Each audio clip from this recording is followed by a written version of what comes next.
লক্ষ্য করতেছি অতি উৎসাহী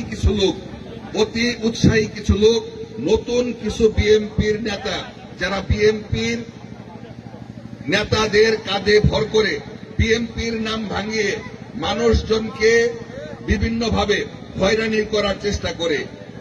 প্রিয় নেতৃবৃন্দ, দায়িত্বশীল জায়গা থেকে আপনারা তাৎক্ষণিকভাবেই ব্যবস্থা গ্রহণ করবেন এই আশাবাদ ব্যক্ত করছি।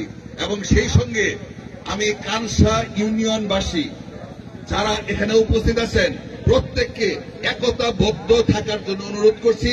যে কোনো জুলুম নির্যাতনের বিপক্ষে আপনারা তাৎক্ষণিকভাবেই অবস্থান নেবেন, প্রতিবাদ করবেন, প্রশাসনের সহযোগিতা চাবেন, আমাকে জানাবেন।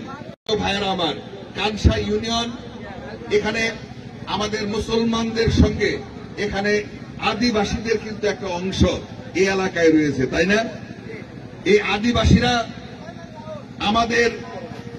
আমরা যেন তাদের পাশে থাকি, তাদেরকে সার্বিক সহযোগিতা করি।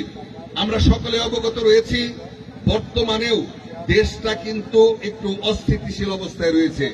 এখনো 5ই আগস্টের পরে দেশের অবস্থা, আইন শৃঙ্খলা পরিপূর্ণভাবে কিন্তু স্থিতিশীল হয় নাই। সেই জন্য এই সরকারকে যেমন আমরা সহযোগিতা করতেছি, আইন শৃঙ্খলা বাহিনীকেও আমাদের সহযোগিতা করতে হবে।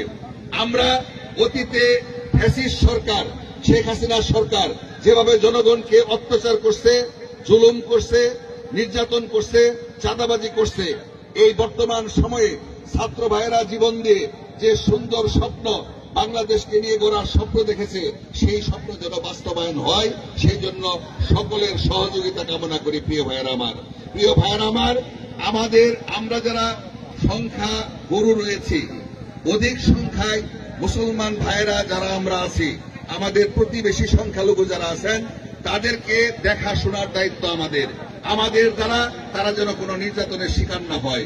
দয়া করে আমার দলের সমস্ত নেতৃবৃন্দ এবং দায়িত্বশীল লোকদের প্রতি অনুরোধ রাখবো, ভাইয়েরা আমার, এই বর্তমান সময়ে কোনো নিরীহ লোক, কোনো ব্যবসায়ী, কোনো এলাকার প্রতিবেশী, কোনো আদিবাসী বিএনপির কোন নেতার মাধ্যমে যেন মন খারাপ না করে, কষ্ট না পায়, এখানে যেন কোনো চাঁদাবাজি না হয়, কোনো জুলুম নির্যাতন না হয়, সেই দিকে দয়া করে আপনারা লক্ষ্য রাখবেন। আমরা